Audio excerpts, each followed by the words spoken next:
Okay. Okay, so it says we are live, and we will go ahead and give people a couple of minutes to come in. Fantastic. Oh, yes. I believe this is on to YouTube, and then I will announce it on Instagram as well. Did you stream to Instagram? You can stream to Instagram as well. And Facebook. All at once. I don't have Facebook. Hold on. Oh, yeah, you could. You can't do it now because you already went live.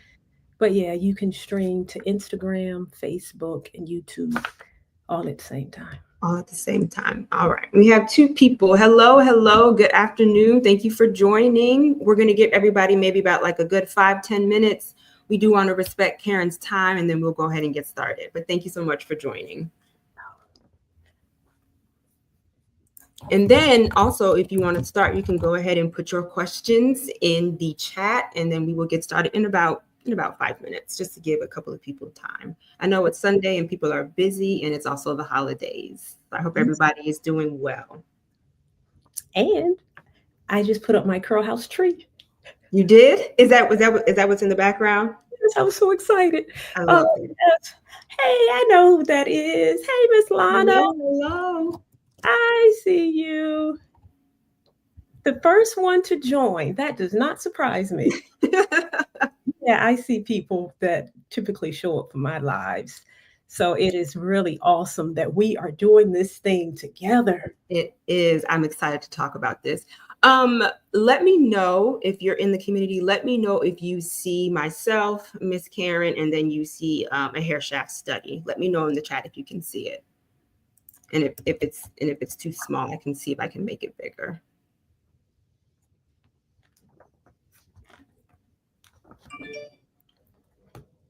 Your first time, welcome, welcome.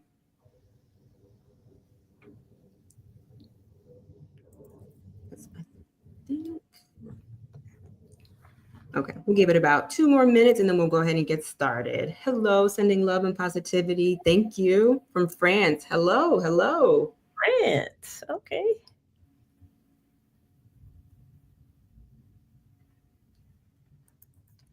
So if anybody in the community, if they could just let me know if they can see myself and Miss Karen, and then if you can see the actual study and if it's big enough or if it's actually legible. Hey, Miss Charlotte from Trinidad. Trinidad and Tobago. Thank you for that positive energy. Yes, absolutely. All right, we'll give it 1 more minute and then we'll go ahead and get started. The writing is small. Okay.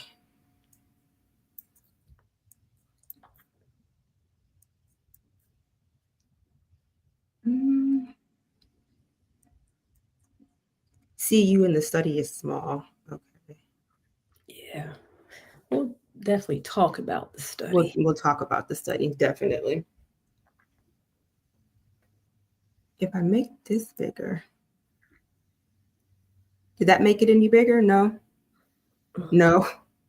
No, it's still. I think the study's really taken up the main page, and we're in the corner. Okay. Good morning, Miss Gwendolyn.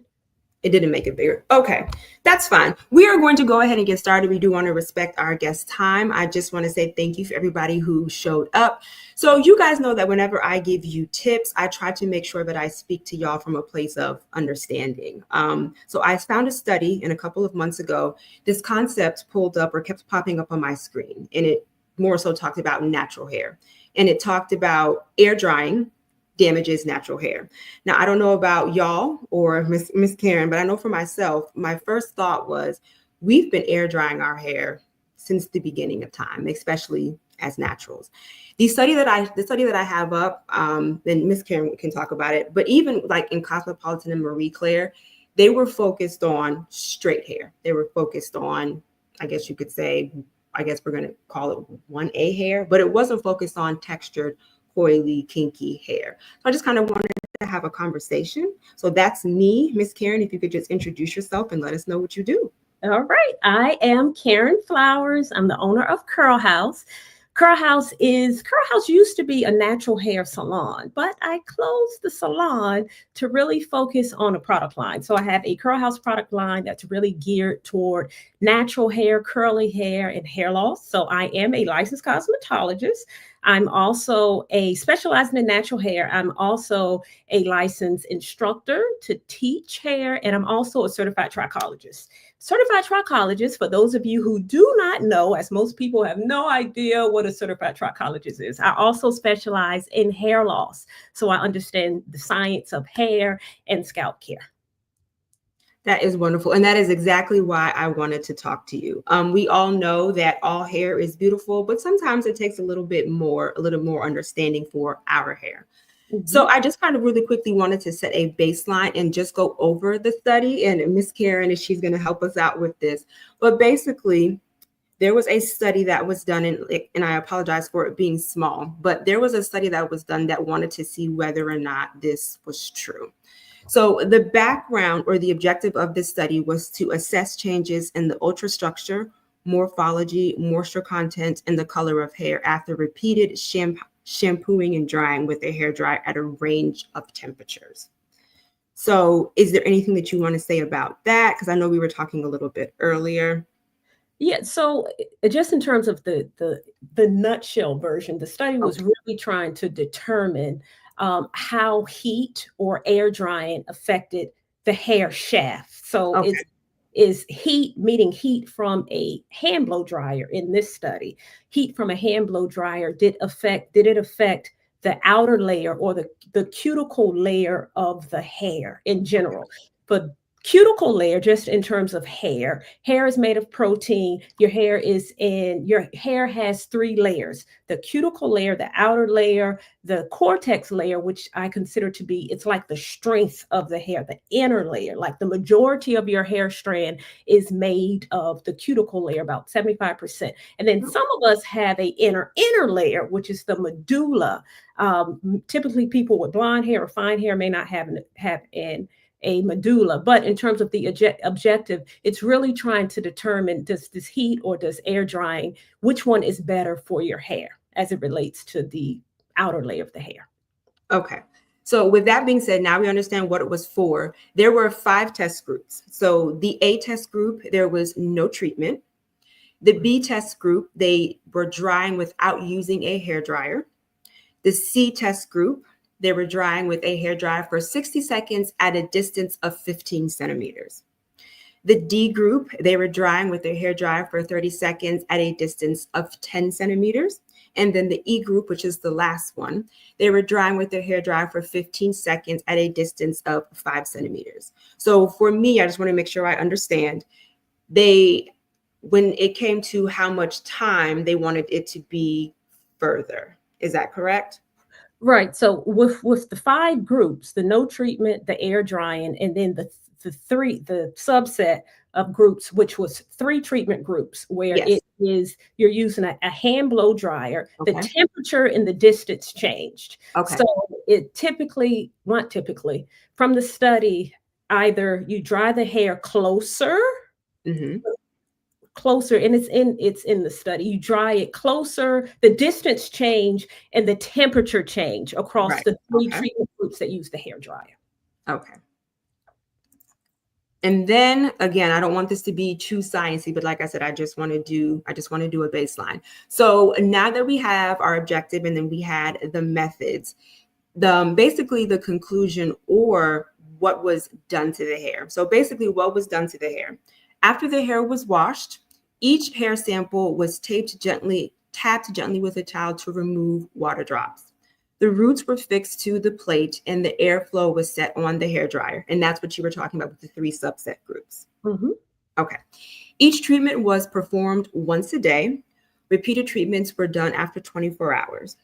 The shampooing and drying treatments were repeated 30 times a day for 30 days. And then it breaks down the groups. I know you have something to say about this.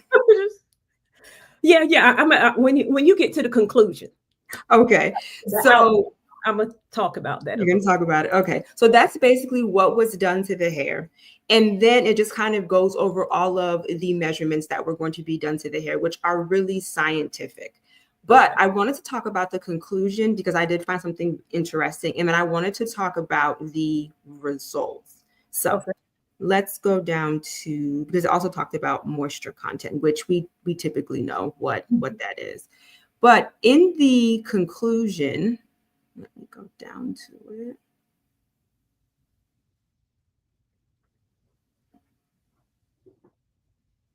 So one of the first results that they noticed is that the hair surface was damaged after repeated shampooing and drying. They noticed a lot of lifting and cracking, which we just know from having curly hair, that's something that we've always had an issue with. Is that not correct when it comes to blow drying? Right. So just in general, when we're washing our hair is expanding, it's swelling. When when it dries, it kind of it contracts. It comes right back. So that was pretty expected that the hair was going to swell and return to its normal state.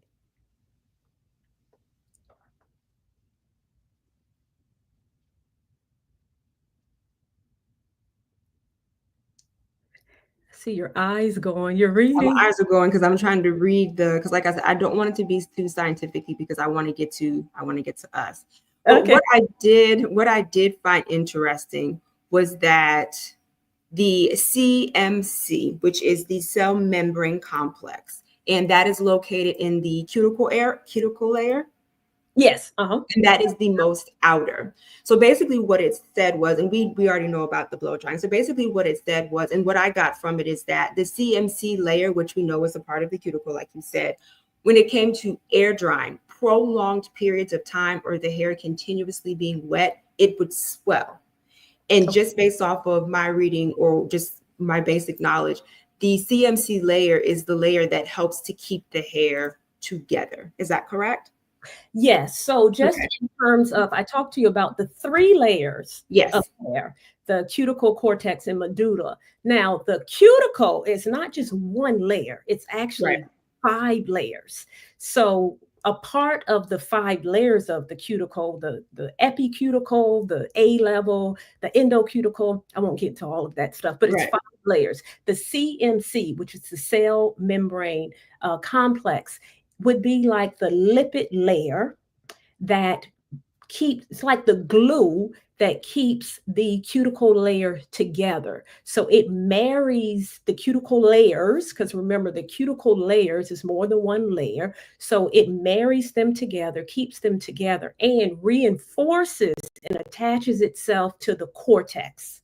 So the cortex, remember what I said earlier, the cortex is the inner layer of the hair. It's the part of the hair where you get the strength from. But the cuticle layer, it's what's responsible for protecting that inner layer. So the CMC, cell membrane complex, is that part, it's that lipid part that really keeps the cuticle layers intact, which is it's also very important to the integrity of the cuticle layer as well. So according to this study, and I believe you just said that the CMC, cell membrane complex, was affected in air-dried hair. Yes. Right? Okay. And that was the part that was most concerning. And for me, that was the most part that was for me, because I air dry my hair all the time. I know our wash and go ladies do as well. Do you air dry your hair? Me? Yes. I'm not no, not regularly. I don't completely air dry it. Let me clarify. I don't completely air dry it, but I don't sit up under the dryer for an hour, 2 hours too. I'm not doing that. I typically put a little bit of heat to my hair and then I let it air dry. Okay, because also what the study said, when it comes to the actual air drying of the CMC, it suggested, and I do want to point out that within this study, it did say at least 2 times that even with the hair drying and with the water or the air drying, that there still needs to be more research done. So is it safe to say that this is not, you talk about limitations, like for things like that, but go ahead. So in a nutshell, let me just do my nutshell summation of this study. In a nutshell, what the study concluded was that hair that is air dried can be more damaging than hair that is dried using a hand blow dryer at a decent temperature. Right. That's the nutshell. So, and I think that was the controversy as it relates to this article, because we Yes. think, oh my God, air drying just makes more sense. Why would your hair be damaged if you let it air dry? But this study, that is what it concluded in general, that you shouldn't let your hair air dry. You should use heat to dry the hair. Now, in terms of this study, the thing about this study that really stood out to me is that it is the only study like this. It was never replicated. And I question the validity of the study because it has so many limitations, so many limitations. The first one, you talked about it earlier, the type of hair. Well, first of all, Yes. what type of hair was used? Now, the study came out of Korea, but the hair, surprisingly, came from somewhere in New York, a company in New York. We don't know anything about the hair. We don't know Right. anything about the hair type. Was it straight hair? The only thing that was mentioned about the type of hair in the study was that it was long, like 20 centimeters, which is about, I think, almost 8 inches. So we can surmise, because we don't really know, Right. that the hair is straight hair. Our hair isn't straight. So that was one limitation when you're doing the study. And it was the only type of hair that was used, just straight hair. Like I said, we're not certain if it was straight hair, but whatever type of hair they use, it was no comparison for any other type of hair type. It was just one Okay. hair type used. And then secondly, the thing that really stood out, because you said it earlier, in preparation during this study, the hair was shampooed every day for 30 days. So the researchers really aim to simulate daily hair care practices. Our daily hair care practice is not to shampoo our hair every day. Some people may, but for the most part, we're not shampooing our hair every single day for 30 days. Right. So the hair was shampooed, no conditioner. It was just shampooed and dried for 30 consecutive days. Some people don't even shampoo their hair 30 times a year, let alone 30 times in 1 month. So that's something else that stood out. It was no conditioner, nothing else put on the hair. So that could have skewed the results because the hair was shampooed 30 days. I thought, anybody else see this but me? So I thought, yeah, no, that's another limitation in terms of study, in terms of the results.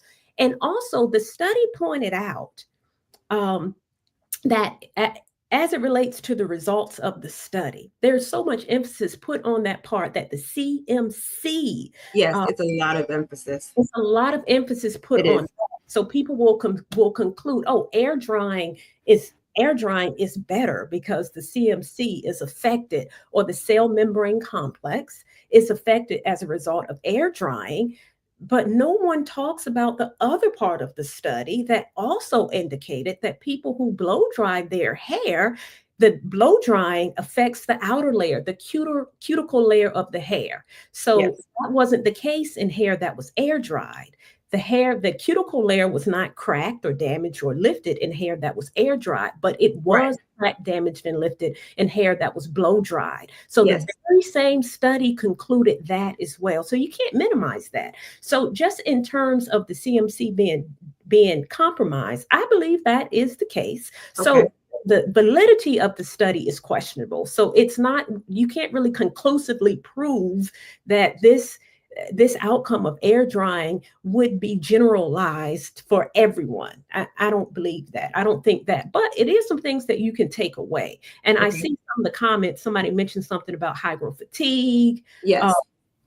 That's the issue. So the study really indicated that prolonged wet hair Yes. compromise that cell membrane complex, and that makes sense because when the hair is constantly wet all the time, when your hair is wet, it expands Yes. and then it dries, so it swells and then it contracts and it's going through this process that will weaken the hair. And if the hair is constantly wet like that, it really does put pressure on puts pressure on the proteins in the hair to stay intact, keeping it in this wet state all the time. So that did make sense. It did That made sense in terms Okay. of CMC being compromised. But again, the results to me weren't really valid because of all of the limitations of the All of study. the limitations. Okay. So thank you for that. So for us naturalistas, for us curly girls, let's talk about our hair. I know one of the things that a lot of us love to do are the wash and goes. Sometimes it's dry when we wake up. Sometimes it's not. Sometimes we go to bed with wet hair, damp hair. If there is a situation where we do need to go to bed with our hair not fully dry, Mhm. what would be your suggestion? Does it need to be 80%, 90%? What's your suggestion? Well, in general, I do not recommend that you go to sleep with wet hair. Okay. Like just in general. Now, I'll say if you have to, I'll make a suggestion around that. But generally speaking, with our hair, you don't want to keep your hair in this wet state Okay. uh, for a very long time. That's what contributes to the hair weakening because your hair is weaker in the wet state. So Yes. if you're doing a wash and go, I'm a wash and go queen. I love myself a good wash and go. But if I do it, I'm going to do it in the morning. I'm not going to do it before bed for different Okay. reasons. You don't want your hair to experience this moisture overload. You want your hair to be in an environment that it can air dry if you're going to let it air dry. But the best recommendation is to put some heat to your hair. So putting heat to your hair is not the enemy. Like Okay. when the heat is not excessive. So in the study, what did the most damage to the hair with the heat is when the blow dryer it was at a temperature of, I think it was 95 degrees Celsius, which is Yes. like 203 degrees Fahrenheit, which is really high. Very Okay. high. So if you're thinking about the wattage on your blow dryer, that would be like 2000 wattage. That is too high, way too high. So the greater the heat, the more damage it does. So I recommend to not go to sleep with wet hair At because all. that It needs to affects, be fully remember, dry. your hair is weakest when it's wet. So if you're going to sleep laying down on wet hair, that is compromising the structure of the hair, making the hair more fragile, which is going to lead it to break. Because remember, Right. it is the weakest when it's wet. So try not to go to sleep on wet hair. But if you do go to sleep on wet hair, you want to make sure most of the moisture is out of the hair. Most of the moisture is out of the hair. So I would say more like 90, 95%, not Okay. 80. You can get yourself a handheld dryer. The dryer in and of itself is not the enemy. It's how we use the dryer or the temperature, or if we're using it too excessively or too frequently. You can use a dryer with a diffuser as opposed to a concentrator. A Okay. diffuser would be that circle, right? That diffuses the Yes. heat. Whereas the concentrator concentrates, directs the heat to one specific place. So get a dryer with a concentrator and dry some of that moisture out as opposed to going to sleep on saturated wet. Saturated. Yes. Yeah, Yes. that's the goal. You don't want your hair to stay in this wet state. I think that is when air drying can affect the overall integrity of your hair. When you're Okay. keeping it wet all the time, that is the issue. Okay. Is there a difference? I don't know if anybody else is thinking this. When we're talking about air drying, is there a difference between, I guess you could say, air drying, like while you're sitting in the house and the air is blowing, or let's say you're out at the playground with your child and it's like the sun is beaming down? Is there a difference? Right, because you want your hair to be in an environment where the water will evaporate. So in Okay. that, of course, it all depends on where you live, the moisture content in your house. If it's hot outside, when it's over the summertime, people will wash their hair. They ain't getting under no hooded dryer. They're gonna Right. go outside and let their hair dry. So it's the temperature matters. So Okay. it's there is a there is a slight difference between the air in your home and the air that's outside. You really want to be in an environment where that water will evaporate. So your hair will only hold on to a certain amount of water, Okay. and it holds on to the moisture, which is what it should do, and the rest of it evaporates. Okay. Well, let me post the article for someone asking. And then somebody has a question. Let me see if I can show the question. Oop, wait a minute. Wrong one. Does air drying? Okay. Does air drying affect hair that is low, medium, and high porosity? Hey, Miss Lana, you know, I get excited when I see you.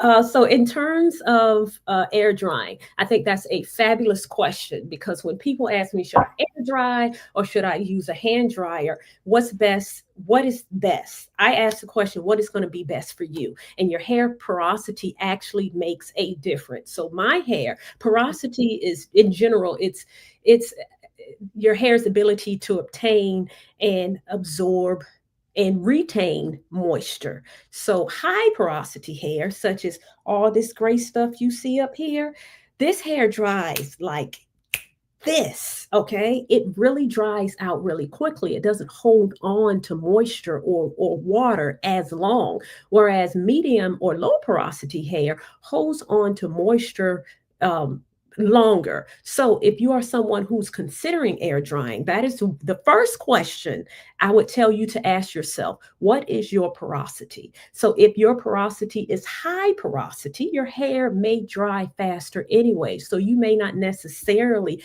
need that additional heat. You can let your hair air dry. If your hair is low or medium, then your hair is going to hold on for moisture longer. So you may need to dry it some depending on your porosity. If you are low or medium, I recommend you can let your hair dry. You can put a little bit of heat to your hair. You can sit under a hooded dryer, which is what I do. Even with my high porosity hair, I still sit under the hooded dryer. I don't want my hair to stay long.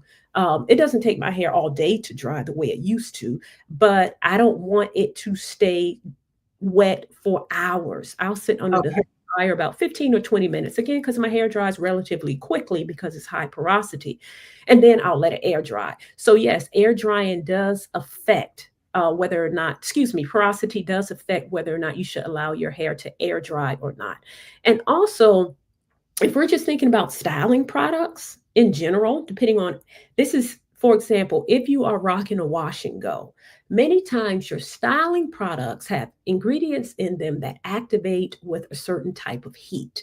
So some styling gels, for example, when they dry, if you put a little heat to them, they're a little firmer. Now, if you're someone who likes firmer hair because it helps to lock in the curl longer, then fabulous. Some people prefer their hair to not sit under the dryer because they don't like the Rice Krispies, the snap, crackle, and pop feel of their wash and go. But if you want your hair a little firmer, then apply a little heat to it. It locks the curl in much, much more. So to answer that question, Ms. Lana, yes, that's one of the questions that I would tell people to consider when they're thinking about whether or not they should air dry their hair or let it dry using some heat from a dryer. That's one question. The next question would be around density. How dense is my hair? The more dense your hair is, the longer it's going to take your hair to dry. Yes. So if you get your hair, yeah, that's you. Yeah. I remember when I first started styling hair years ago, I did someone's hair like you got it all pinned up, but I know you got half days. She said it took 2 days for her hair to dry. And I'm thinking, that is not good. You don't want your hair to stay wet for 2 days.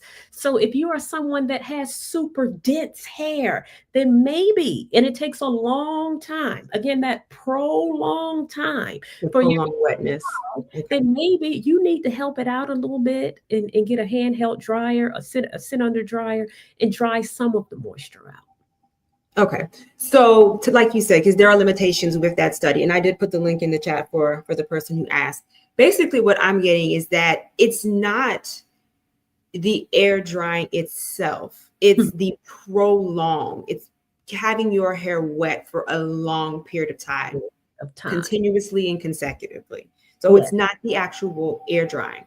So we don't need to, run out to Target and buy all of the blow dryers. Yes. You do not have to do that. Okay. So I will not say that this one study conclusively proves that air drying is bad for your hair.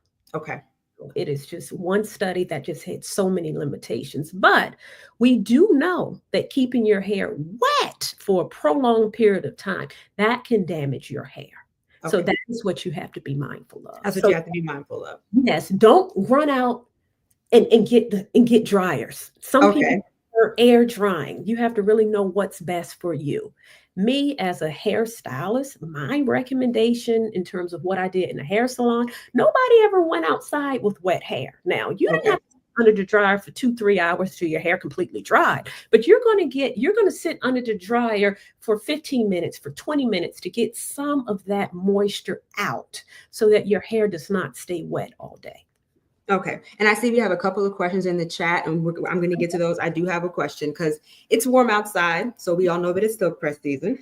Uh-huh. And we're talking about heat. So what are some tips, whether you're doing, because this new term about cotton press, fluffy press, silk press, what have you, we're putting heat on our hair. Uh-huh. Besides heat protected, what else do you recommend to make sure that we are keeping our tresses moisturized and healthy? Okay, I know this is the blowout season. Yes, it is. I get my blowout one time a year. That's I it. do too. Once in, I get myself a good trim. That's it. But the main thing that people neglect to do or don't know that they should do is make sure they do your protein treatment.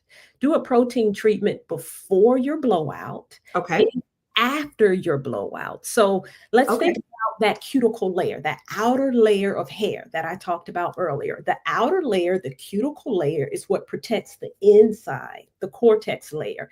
Now, things such as heat, and I'm not even necessarily talking about heat from a handheld blow dryer, it's really heat from that flat iron.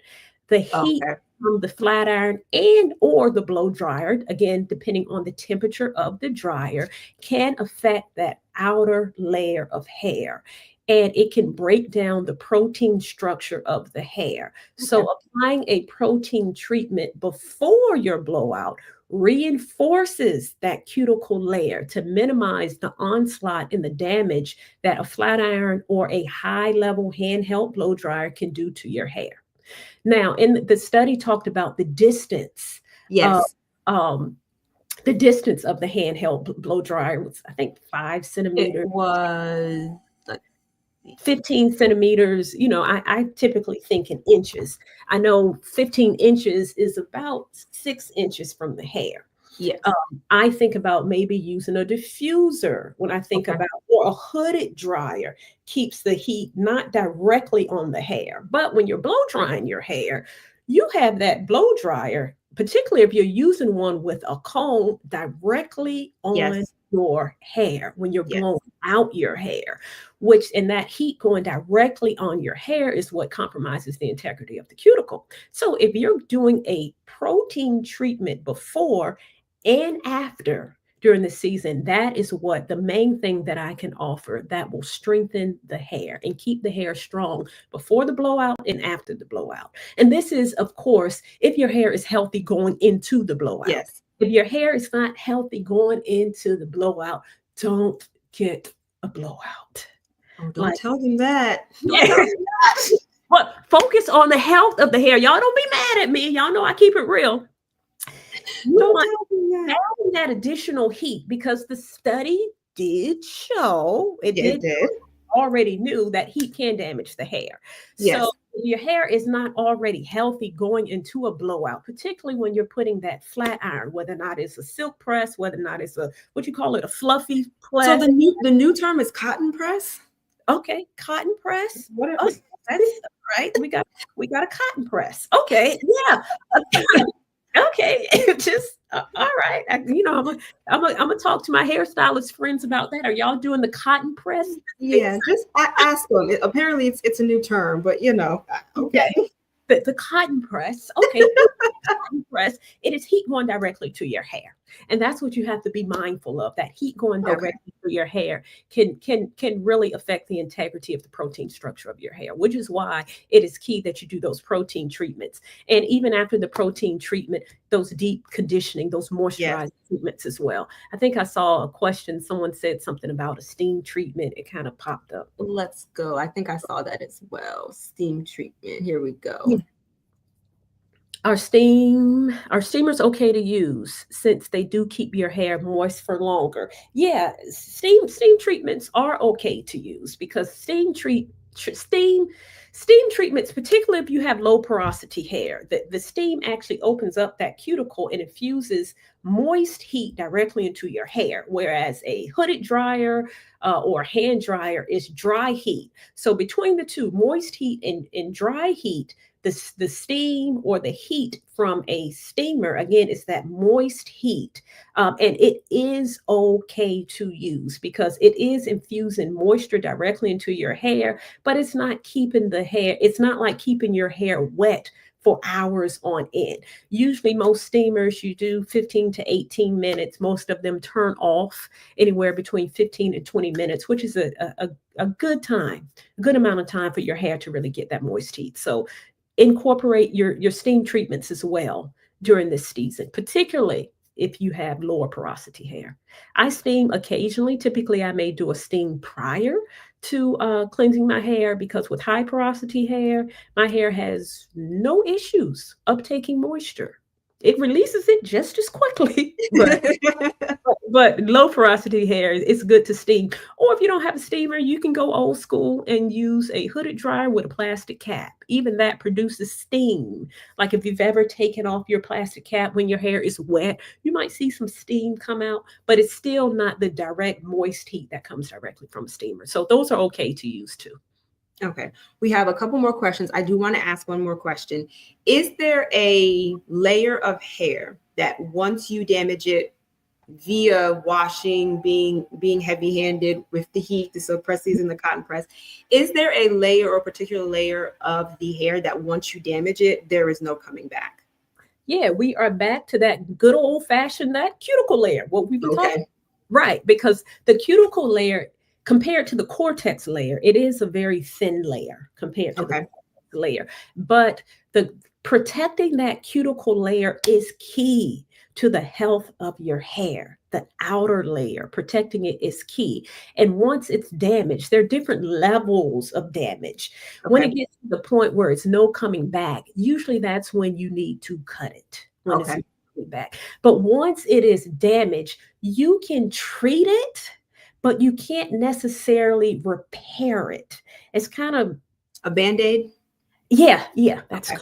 Yeah, you can put a Band-Aid on it. You can treat it. You can treat it with things such as protein treatment. So I go back to protein treatment when the cuticle layer is damaged. So I like to liken the cuticle layer like this blind. Y'all see that behind me?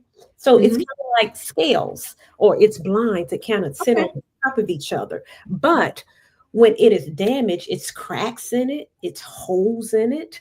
Those cracks and holes will lead to moisture loss. So if you're doing something like a protein treatment is going to help fill in those cracks in those holes.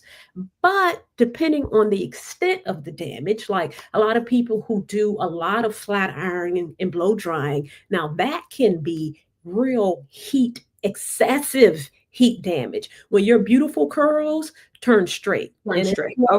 Nothing you can do that's going to make the curls come back because you damaged the curls. Now that hair, that is no going back to that. You have to cut it or gradually trim it. But the cuticle layer, if there is damage to the cuticle layer, you could do things like treatments, protein treatment, balanced with moisture, deep treatments, deep moisturizing treatments. That's key. Making sure you're using your leave-in conditioners, making sure you're really protecting that layer of hair, your moisturizers, your leave-in conditioners. If you're someone who uses oil, putting the oil on the hair to nourish and pamper that cuticle layer. Okay. That's what I wanted to know. Thank you. Okay. How do you think the RevAir fares in this combo? Okay, since the hair is enclosed in the dryer and you're not able, hold on, bear with me. And you're not able to hold it 5 to 15 centimeters away. Okay, so this person loves the RevAir. Okay, well, let me tell you how I feel about this RevAir, because I've been doing because I have one, but I use it on the cool setting, but please tell us. So, okay, now this is my unbiased opinion of the RevAir. I literally just used it for the first time probably about 2 weeks ago. I think I posted a video on it. I used it for the very first time. Let me tell you about my experience. Then I'll talk about it in general. So my experience, again, I used it for the first time. I was figuring it out as I went along. My hair, I put some conditioner in my hair. I love the convenience of it. It is very convenient. And it's like, okay, this is good. Just in terms of how my hair felt, that was my red flag. My hair Okay. felt like straw. Okay. Okay. It's like, okay. Now I've heard this from other people. I have friends that use the RevAir. I have people who purchased it that said I'm sending it back. My hair feels like straw. I thought, okay, maybe it's because I'm using a leave-in conditioner, because I'm not using a leave-in conditioner. I only used it one time. I Okay. read the instructions. The instructions said you can put leave-in conditioner in the hair. So I'll never put heat to my hair without a leave-in conditioner. It doesn't make sense. I'm going to protect that cuticle layer of hair. Okay. Now, that was my experience. I used it one time. I am going to use it again. Now, the difference with the RevAir from what I've studied is that it is not the wattage. Remember when I talked about the wattage, which is the temperature of it. The Okay. RevAir, I believe, is like the wattage is like 800. It's really low. Whereas a normal dryer might have a wattage of like 1600 Okay. or 1875 or 1500, which in terms of Fahrenheit, oh gosh, 1600, the temperatures can be anywhere from 80 to 150. So I don't know what 800 is, but it is very low compared to most handheld dryers, which is Okay. like 1600 watt. It's very low. And that is because the heat on a RevAir is not like the traditional dryer. It's not even Right. considered a dryer. It's more like a vacuum. Yes. So when you put your hair in the suction, it removes the moisture from your hair without using high levels of heat. Okay. That makes sense. So it Yes. sucks the moisture out as opposed to a dryer will dry the moisture out. So your hair is becoming dried. That's how the moisture disappears from the hair using most dryers. Whereas the RevAir, it sucks the moisture out of your hair without using high levels of heat. And so for that, I think that is great. Okay. Because it uses very, very little heat. So I think, and because you're not putting direct heat to the hair and direct heat for the scalp, the argument that you need to keep the dryer away from the hair is it's like a moot point because it's not heat or it's not Okay. high levels of heat. It's very, very low levels of heat. So just from my experience in terms of the RevAir, I used it once. I didn't like the way my hair felt, but I only used it once. Since I posted the video, I've gotten a lot of comments. I see a lot of conflicting information though about the Yeah. RevAir. Like even the company, when I read the instructions, the company said, hey, you can put some leave-in conditioner in your hair. So I put leave-in conditioner. Other people replied and said, oh You no, said don't don't do that. Yeah. your hair. And I'm like, I'm not gonna put any type of heat to my hair, even if it's low levels of heat, without drying it. So that's the conflict between the two. Some people love it, some people hate it. Okay. I'm still on the fence, but in terms of this conversation, because the wattage, because the heat that is used is so low compared to most dryers, then the RevAir is fine in terms of the heat because it's so low. Okay. You Question for you, ma'am. you use it. You said you like it. I do. So in 2023, I bought it. We were not friends, but I Oh, did what you did. I doused my hair in heat protectant. My hair was so stiff. So of uh-huh. course, when I posted it, people were saying you're not really supposed to use any product. Hmm. So I didn't use any product. I did heat like you. I didn't like the way that my hair felt. But in 2024, I've made it a point to keep my hair stretched. I'm Uh-huh. not, prolonging how long my hair stays wet. I've been using it on the cool setting Hmm. and I And haven't had any issues. right. Now, it's going to take longer. Hmm. It's not going to be as stretched, which I Hmm. don't care. I love big hair. And there's also going to be a little bit of texture still in your hair. Okay. So for me, it works like that on the cool setting. That's great because when I experimented doing it, I didn't realize it was on a cool setting. So I'm Yeah, doing they have. Yep. I'm So doing it the for the first button. Yep. time. So It's on I use it cool. on the cool setting. I Uh-huh. understand that it's going to take longer, and I understand that there's still going to be texture, and it's not going to be as stretched. I don't care. I love big hair, so that doesn't bother me. That's what I learned about the cool setting. I'm doing this YouTube video, and anytime you see someone advertising it, they have that suction to their scalp, and they pull it Yes. out. and all the hair just hangs down. Yes. So when I did the video, it was on a cool setting, and I pulled it out, and I thought, oh, this does not look like all the ads that I see. Why is my hair not stretched? Because it was on a cool setting. So yeah, using it on the cool setting. So the way you're using it is fine, and you figure out what worked best for you, which is why I said I would do it again. But okay, again, you have to figure out how it works for you, because like I said, in 2023 it had passed the return and it's not cheap. So I said, you know what, I bought this, I'm going to figure it out, because it was not cheap. Okay. Oh, we know that. Yeah, we know that.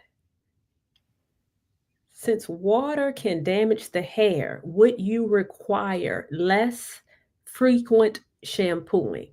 Okay, let's talk about shampooing and water damaging the hair. So, in general, in terms of frequency at which you shampoo, in terms of how often we shampoo, in general, we should be, see, the word frequent, that's relative. So Right. I'm going to say, well, what I recommend in terms of shampooing in general, once a week, every 10 days. Some people may shampoo every 2 weeks. Now, the frequency at which you shampoo, how often you shampoo? Every 2 weeks. Every 2 weeks. Yeah, see, no, I'm not throwing that under the bus either. Okay. That's okay. You got hair for days. Remember that. All right. Let's be clear about that. But in general, how often you shampoo, when we focus on shampooing the hair, but the biggest issue, what I see as a trichologist, is we don't shampoo our hair enough. Many times we're dealing with hair loss and scalp issues because we are not cleansing our scalp. So our scalp has its own microbiota, which is bacteria. Oh, there we go. All right, which is, our scalp has its own environment, which is yeast and bacteria, and it should be there. It's normal. Your scalp has yeast on it. However, when there is too much yeast, too much bacteria, that is what affects our scalp.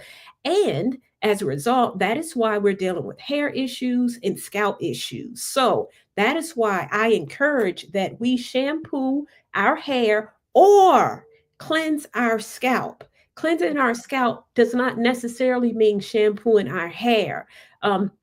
Classically, I see why you don't shampoo your hair every week. You got a lot of hair. I mean, I don't have the time. but yeah, it's not a matter of just how often we're washing our hair, but it's more so a scalp issue. Just because you're not washing all your hair, there are still things that you can do to keep that scalp clean, to minimize the overgrowth of yeast that is on your scalp. Again, when there's yeast on the scalp, that leads to inflammation. Inflammation, it leads to irritated scalp. Is why we have tender-headed scalp. People are tender-headed. Many times we just have this overgrowth of yeast, and that is what needs to be removed. So I needed to give that background to go answer this question from Miss Charlotte. Since water can damage the hair, so water in and of itself is not the enemy of our hair. So it's not water. Our hair loves water. Water is the number one moisturizer. Water is what keeps our hair hydrated. It's what keeps our hair pliable. Your hair gets maximum moisture on wash day. So water in and of itself doesn't damage your hair. It is water that stays in the hair shaft all the time. Again, that prolonged wet hair. So I want you to think about it like that. So I don't want you to minimize shampooing your hair because you think the water is going to damage your hair, because that is just not true. In general, I think we're not shampooing our hair enough, if you want me to be completely honest, which is why we are dealing with so many scalp issues and so much hair loss. And the answer can just be, as I tell some of my clients, just get in the habit of cleansing your hair more frequently. But that's a whole other conversation. So water is not the enemy. Yeah, water is not the enemy. It is not the enemy. Cholesterol treatments, think about cholesterol, think about fattiness, like lipids, like the CM, the cell membrane complex, is a lipid layer. Lipid contains cholesterol, fats. Think about the role of fats how it helps the hair as it relates to the hair. So the function of cholesterol treatments are fatty treatments that would be similar to like oil treatments that help to patch the hair up. Back in the day, particularly when we had relaxed hair. Y'all remember those cholesterol treatments from Queen Helene? I don't know how old you are, but I know how old Queen Helene, those cholesterol treatments. It was great. Cholesterol is also with proteins, full of proteins as well. So it really helps to strengthen the hair. Now, I don't know if we do cholesterol treatments as much, but again, cholesterol treatments would be protein treatments, treatments that help to strengthen the outer layer of the hair. Okay. Even if you're tender-headed from childhood. I'm just looking at these comments. Both of y'all's ladies hair looks lovely. Thank you. Yeah. You have a RevAir. You have a RevAir. Okay. Oh, somebody made a comment. I see it in here. Does water damage the hair? That was a very good comment. I see, except if you have hard water. Yes, that is a very, very good comment. Hard water can damage the hair. That is definitely when. Yes, there's conversations going on about that as well. Yes. So I definitely recommend, if you're cleansing your hair in the shower, get a shower water filter to solve that issue. Does the RevAir pull on your strands? Does it pull on your strands? I have not had any issues with it pulling on my strands. Now, what you may be seeing, it may be shed hair that's just being pulled out. Not, and you can correct me if I'm wrong, but I know for me, when it comes to the shed hair or just like actual hair pulling, when your hair is shedding and it's a long strand, it has that white bulb, right? That's a full hair. But as far as like just like pulling on your strands, like actually pulling your hair out that's not meant to shed right now, I have not experienced that. I agree. I used it. It's kind of fascinating that, it is actually, it is. Oh, no, it doesn't pull on the hair strands. It doesn't pull your hair out. Your hair needs to be detangled before using it as well. So no, I don't think it pulls on the strand. I don't think it compromises the hair strand at all as it relates to that. It is really fascinating. It is. Technology. It is. So yeah, I definitely think it's safe in that regard. Yeah, but I haven't had any hair pulling. Now, if you've never used the RevAir, and Miss Karen, you can, there's 7 settings, and I believe that's the tension settings. I do 7 on the cool. So for me, if I do 1, that's not going to do anything. I always use 7. Yes, that is right. Yeah, I can see why you use 7. Okay, I saw another one. This is a good one. Okay, how also to cleanse the scalp without wetting the hair. You can use things such as hydrosol. There are different types of hydrosols.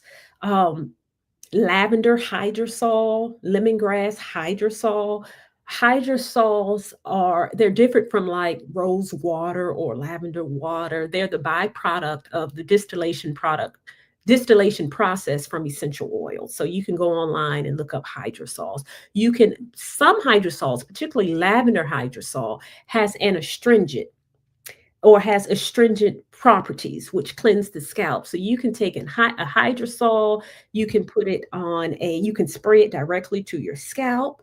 You can take apple cider vinegar rinse, which definitely has cleansing properties. Put it directly to your scalp, mix with water, put it directly to your scalp to cleanse the scalp. So those are 2 recommendations. Like for someone who sweats a lot, I exercise. Yes. Sometimes like a maniac, and my hair is sweaty. My scalp is sweaty. I ain't washing my hair every day. But I can cleanse it using ACV rinse or using a hydrosol. You can put it on a towel or washcloth and just dab it on your scalp to lift up some of the buildup on your scalp. And that's how you can cleanse without wetting your hair. Thank you. I'm going to use that myself. You said lavender hydrosol? Yeah, lavender hydrosol. Okay, I put that in the chat. Okay.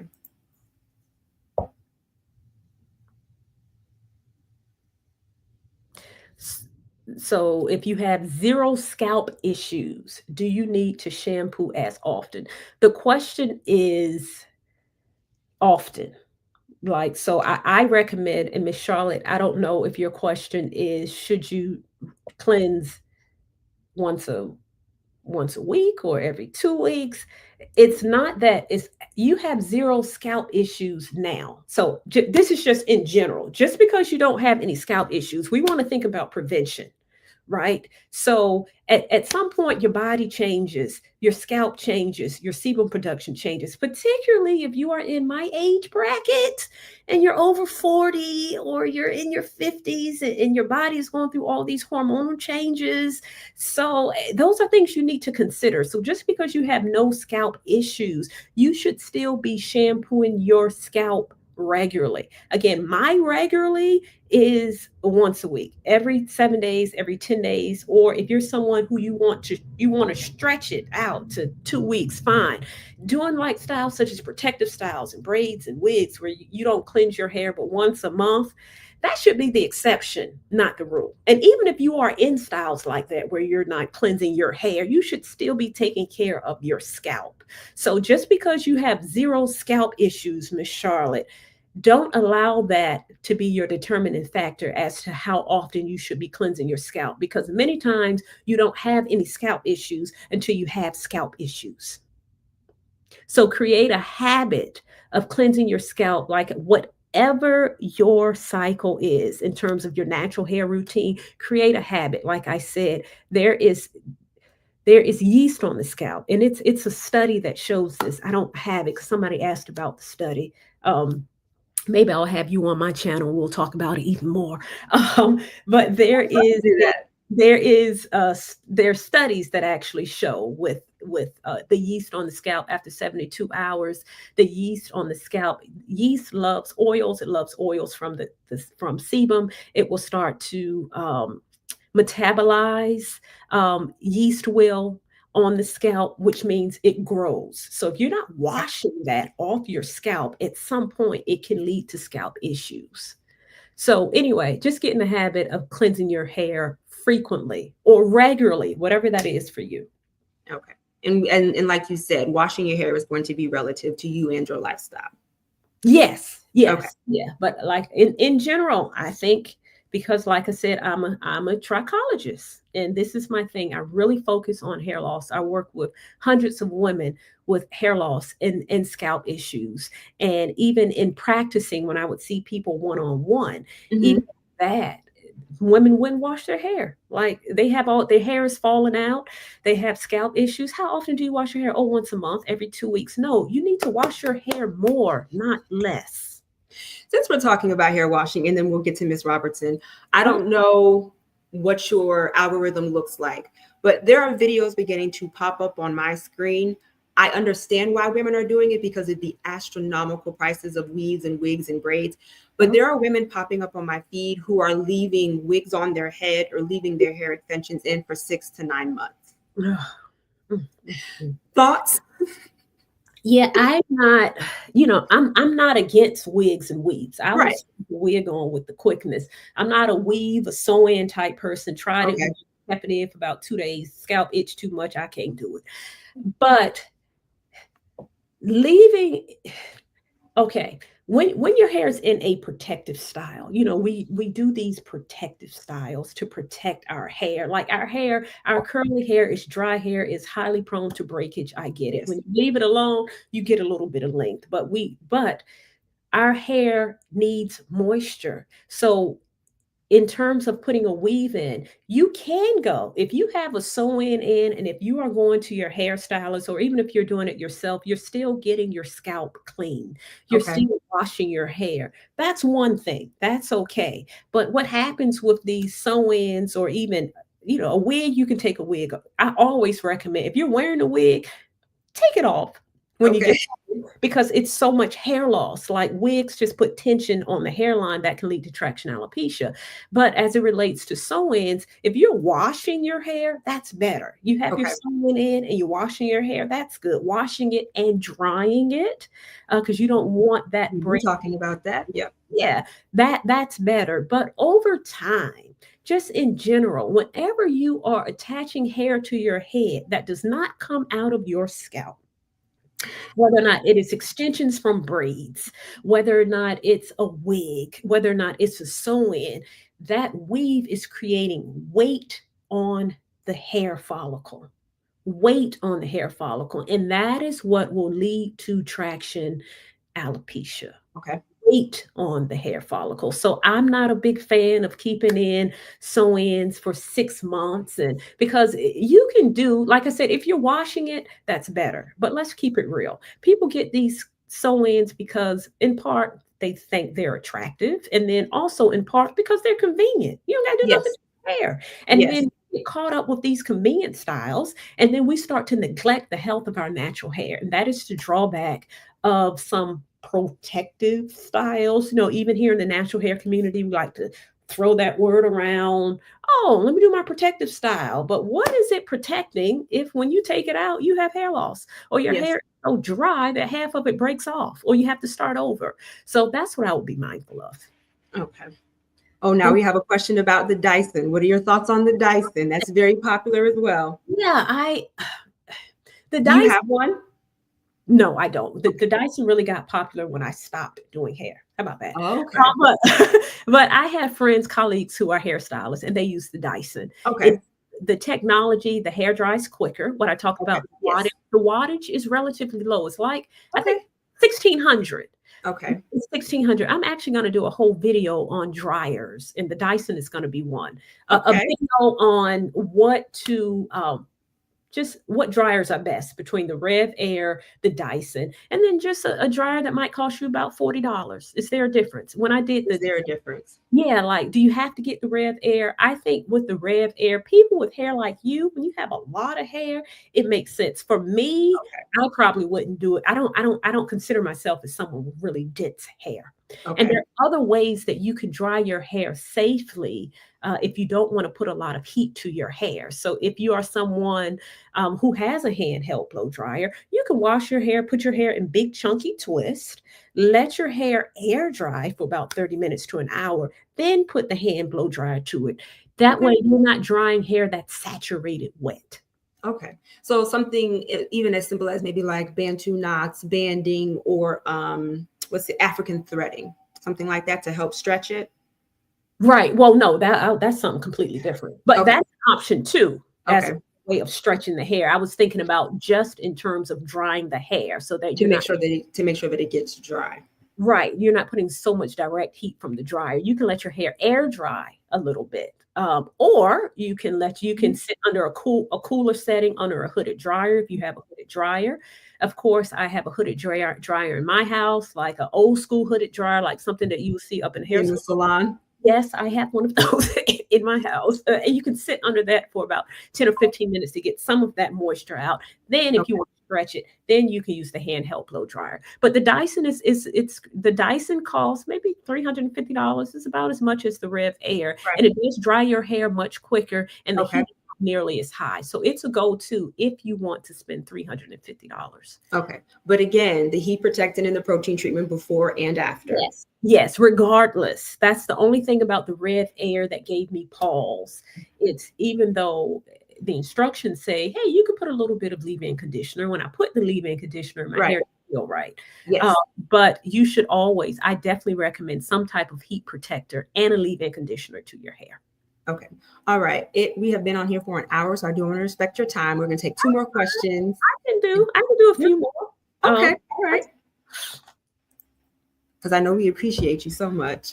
Oh, no problem. I appreciate you inviting me on your show, and trust and believe, and Miss Lana knows you'll be on mine next year. Okay? Let's say Okay. that. Okay, permanent colors safe to use on your hair. Now, the deal with permanent colors in general are safe to use on your hair in general. Okay. So yeah, you can put a permanent color on your hair, but there are things that you need to know about what you are applying to your hair. Permanent colors will instantly change the porosity of your hair. So typically permanent colors are chemicals will change the porosity of your hair, making your hair higher porosity. So if you're going to do a permanent color, they are safe when you know how to take care of your hair. So Okay. people have colored hair all the time. But if you don't know how to take care of your hair before the permanent color, then it's only going to be worse after the permanent color. So Okay. your hair routine is going to have to change if you are going to use permanent color. You're going to need more protein treatments. Your hair is going to be drier. You may not be able to blow it out as much with permanent colors. So I would say they are safe in general, but you have to really know and be with a hairstylist that can give you a very concrete hair maintenance plan for you to take care of your hair. But it does affect the moisture and the protein content of your hair. When you dye your hair permanently, it does do that. Now, that doesn't mean you can't do it. That just means you have to know how to take care of your hair if Okay. you are going to use a permanent color. I remember being in a hair salon, people would finally do their big chop. It's like, oh, I cut my hair off. And they would say, Karen, can I have a permanent color? And I would say, oh, yeah, no, you're not. Yes, you are going to get to know your natural hair with Natural hair no first. color before Right. adding the color. Because when you add the color, it's another layer of work and maintenance that you have to do. Okay. And then really quickly, you said that sometimes using the permanent color can actually change your porosity. It can make it high porosity. Right. Absolutely. Okay. So, The and chemical. we talked, so go ahead. Oh yeah, permanent color, bleach. Now, Well, bleach. that's, yeah, That's that's a different subject. other level of permanent color. Bleach is stripping everything out of your hair. Okay. But yeah, it can change the porosity. Typically, when you have permanent color in your hair, if you're low porosity, typically it changes it to medium or high porosity. Okay. And that's good to know. But that's good to know because I know for myself, or I just know for like high porosity, I have low porosity, but for high Mhm, porosity, it's easy to get the moisture in, right? But it's mhm. hard to keep it in, or hard for it to escape. Let's Yeah. try that again. With the high porosity, it's easy to bring the moisture in, but it's hard to retain it. Let's say that. Yes. Think about those blinds. Lines, yes. With the blinds, so extra. Can't help myself. Okay. That would be high porosity hair. Okay. Lines being open. So it's easy for moisture to get in. So if Get you in. want to take a water bottle and spray it, oh, it's going to get through the blind pretty quickly, the water, Mhm. the moisture, but it's going to be released. It's going to escape just as quickly. Right. Okay. That is high porosity hair. Low porosity would be the blinds closed. And when the blinds are closed, it's harder to get that moisture in. But once it's in there, Once it it's in stays, there. you're It's able in to there. hold it longer. Yes, Miss Lana, I am in teaching mode. You know how I do.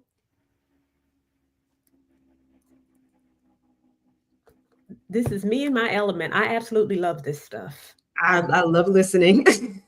I Yeah, love listening. this is what I do. Speaking of hormone changes, is there something to help thinning hair?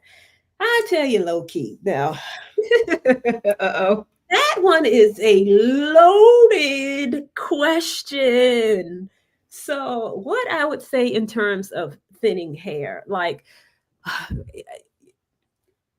if your hair is thinning due to hormone changes, well, in general, let me just back that thing up a little bit. In general, in terms of thinning hair, it is first key to know, to recognize why is your hair thinning in the first place. So you have to go on, you can see a trichologist, you can see a doctor, or you could do your own self assessment. You have to figure out, well, why is my hair thinning in the first place? Is it due to thyroid? Is it due to nutrition deficiencies? Is it due to stress? Is it due to you're going through menopause or perimenopause and your estrogen levels are dropping and that is affecting your hair growth cycle? You have to figure out why is your hair thinning in the first place? Because thinning, that's like a loaded your hair could be thinning or dealing with hair loss for countless reasons. High levels of unmanaged stress will do it in terms of thinning. So you really have to do this self-assessment to determine the reason. You can do it on your own or you can get help. Of course, that is what I do. I will help a sister out. I will help you get to the root cause of why your hair is thinning. I do it on my YouTube channel. I also do it on I also have a whole course called Let's Get Growing, where I work with women who are dealing with thinning hair to really help them to get to the root cause. So it is first key that you determine why your hair is thinning in the first place. And I can go ahead and tell you this, while I do have a product line and I love my products, I will not recommend that you just need to get this one hair product to grow your hair back. It does not work like that. You really have to take a holistic approach to help you to restore your hair. That is both internal and external. So you have to get blood work to see, are my numbers off? You know, a doctor can help you with that. You can go to a dermatologist. Some of you may need to do a biopsy. So there are just so many things that you can do to so many things that you need to do to figure out the root cause. Now, I can say this: if I were to just give you three, like I said, this is just in general. If I were to give you three, I would first check your stress level. There's a condition called telogen effluvium. Telogen effluvium is a disruption to the hair growth cycle. So hair grows in cycles, but when the telogen phase is the growing phase, anagen, then there's a transitioning phase, and then there's this resting phase, the telogen phase. When it's a disruption to that growing cycle, your hair starts to shed. It goes into the telogen phase abnormally. So even though the telogen phase is normal, but when there's a disruption, it is a great percent, like 33% of your hair is in this resting phase, which is abnormal. It should be about 10%. So check your stress level. It can be brought on by many things, but one of the main triggers is stress. So check your stress levels. I just posted a video about stress management. There are so many stress management techniques. I think we know about things that can manage our stress, but we don't do it. So that's the first thing. Check your stress. And then the second thing I would say that I see a lot with people who are dealing with thinning hair is deficiencies in things such as iron and vitamin D. That's key. Check vitamin D. You all, vitamin D is so crucial to the health of our hair. Check your vitamin D. Get those levels checked. So that's the second thing that I would say in terms of your hair thinning in general. And then those are the third thing. The fourth thing would be, again, the internal approach. Just check your nutrition. Are there areas that you can grow in terms of what you're eating, and not just what you're eating, what you're drinking? Water. Are you drinking adequate amounts of water? You do know that water hydrates. Before it can ever hydrate your hair, it hydrates your insides. Your body needs to be hydrated even before the hair. So those are three tips that I can give you in general for thinning hair. But see a trichologist, a dermatologist. On my page, I got all kinds of videos on this, and I teach a class called Let's Get Growing, where I really do help women to help them get to the root cause of why their hair is thinning and why they're dealing with hair loss. And this is kind of pretty much what I did as a trichologist. Okay, coming up for air. Okay, this is a good one, and I already know what company is getting ready to be named. So please, let's just keep it respectful. Okay. But it's a good question. Okay. Do you recommend cleansing your scalp with a certain amount of oil after oiling your scalp? Do you recommend cleansing your scalp within a certain amount of time after oiling your scalp? I told you I got my contacts in. I can't see. It's fine. Okay. Do you recommend cleansing your scalp within a certain amount of time after oiling your scalp? Like I said, I already know what's getting ready to be brought up. This is another loaded one. Here's another loaded one with oil in the scalp. Okay. Y'all know I just can't give an answer and not give y'all some background historical. If you have time, we have time. I got a few more minutes. You know, I can't. Okay. So just in terms of oils have their place in general. So if we go back to what I said about the yeast on the scalp and how yeast on the scalp grows, sebum, it's not oil, but you can liken it to oil. It is a waxy substance. You know, our scalp produces sebum. And once that sebum kind of journeys to the top of your scalp, we have the sebum on the scalp. The yeast loves it, and the yeast will feed off of this sebum. And that's why the yeast on your scalp can grow. So if you are constantly putting oil, any kind of oil on your scalp all the time, that may not be a good thing in general, depending on the condition of your scalp. So not all oils are the same. So it's one of those things. Some oils are, I would say, better for your scalp than other oils. I think sometimes it's not just the oil, we're applying oil to our scalp, and then we have our hair products that we are applying to our scalp, and then we have our styling gels, our styling creams, and then we have a dry scalp. Dry scalp does not mean grab a bottle of oil. Dry scalp means get some water and cleanse it. Or use a water-based product. And then other times we may have seborrheic dermatitis, which could be triggered by our overproduction of oil, and then we are adding more oil to the scalp. So I say all that to bring it all back to say it all depends on the condition of your scalp. It all depends on what type of oil you are using. So an oil like, for example, like a jojoba oil, for example, this oil kind of mimics the sebum that your scalp produces. It has properties that mimic what your scalp produces. That may be okay. I'm using the word may be okay because again, the sebum, your scalp naturally produces sebum. So the scalp was designed to take care of itself. You don't necessarily have to add additional oil to it unless you have scalp issues. Now, if you have scalp issues, I go back to the frequency at which you're cleansing your hair. It may help to cleanse your scalp more frequently. So in terms of cleansing the scalp, I would recommend, do you recommend cleansing your scalp a certain amount of time after oiling your scalp?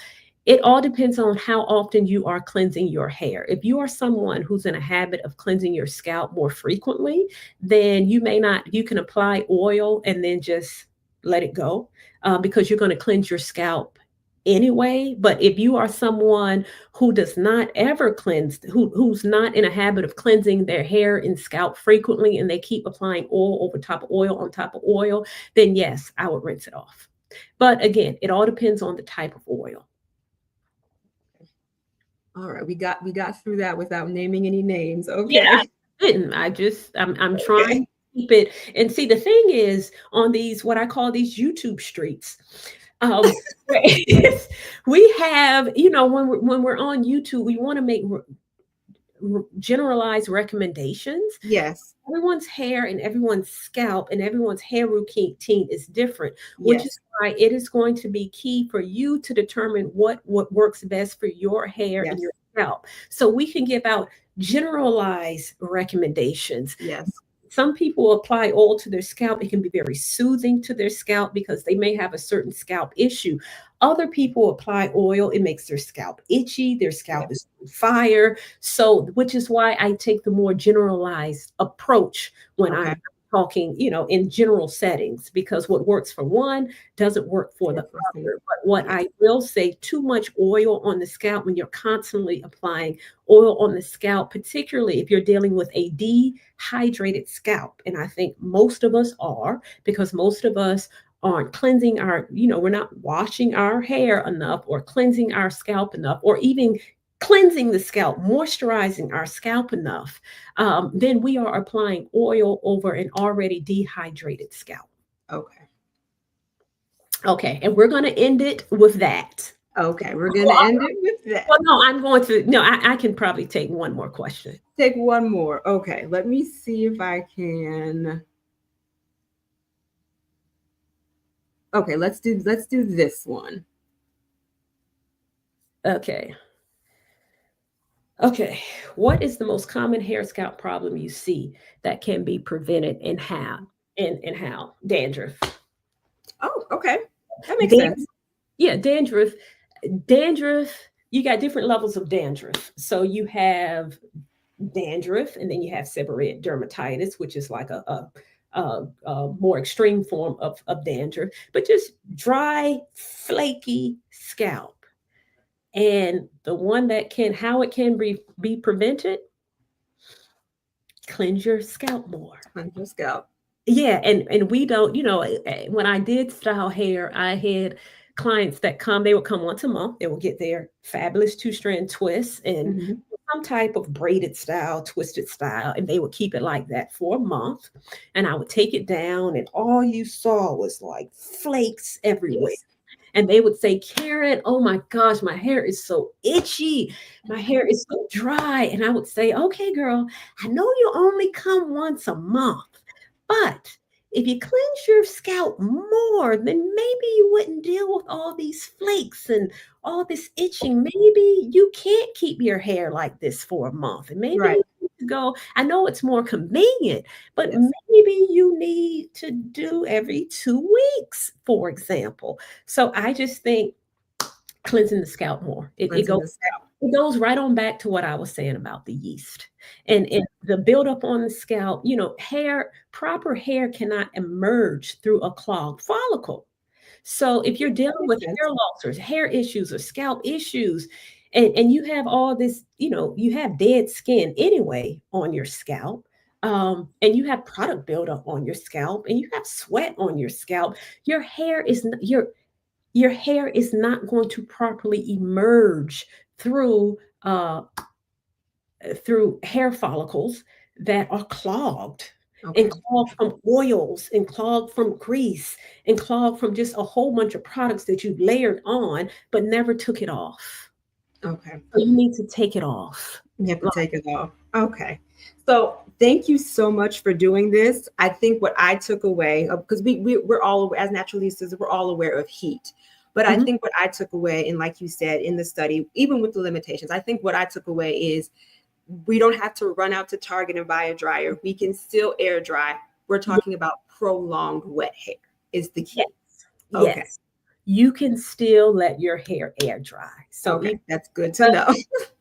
that air drying is damaging. Yeah, no, it's just you cannot state that conclusively based Okay. upon that one study that has never been replicated and had so many limitations. You Okay. can't take that and make a generalization to everyone. So no. So yes, you can let your hair air dry, ladies.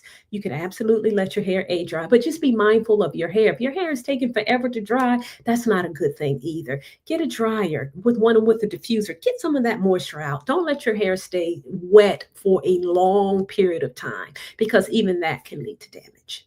Okay. So we're going to end it there. Ms. Karen, thank you so much for doing this. I learned a lot myself. And I just, welcome. I had a ball. My husband always says, Karen, if you would be up there for 5 hours. I would be up here forever, forever. I could talk about. I'm just saying I could talk about hair, especially with an expert. I could talk about hair forever. But I am. Is there anything you have going on that you want people to know about? I know you talked about your hair care, but is there anything you have going to be released or anything new going on with you to let everybody know? Oh, okay. So thank you. I have a few things. I have a product line, the Curl House product line. Right. I came out with it. It's been 5 years. Actually, it'll be 5 years next year in the middle of COVID. And it's really designed for people who have super, super dry hair and scalp issues and who are dealing with hair loss. So it's an entire product line. But this year I went through a rebrand and I put the product line, I went through a rebrand so I could grow it because it was growing faster than me. And I'm about to relaunch my entire product line, and it should have been within a few weeks. So I'm just going to be on the safe side and say January. Okay, my people who follow me, they know I've been saying this for the last 6 months, and I'm a relaunch. I'm finally in the home stretch. I'm finally in the home stretch. So you can definitely go to curlhouse.com and join the wait list. Of course, I'm at Karen of Curl House on YouTube. And again, I have an online program called Let's Get Growing. And it is it's a 7-week program where I take a holistic approach to healthy hair and healthy hair care. Holistic approach, meaning I like that word. Yeah. In the outside. Yeah, that is my thing. A 2-pronged approach, inside and outside. Okay, so I will put all of her information down below. And like I said, thank you so much. We're going to end it here. And I just want to tell everybody happy holidays. And we will see y'all on our respective channels. Bye. Yes, thank you. Bye, everyone.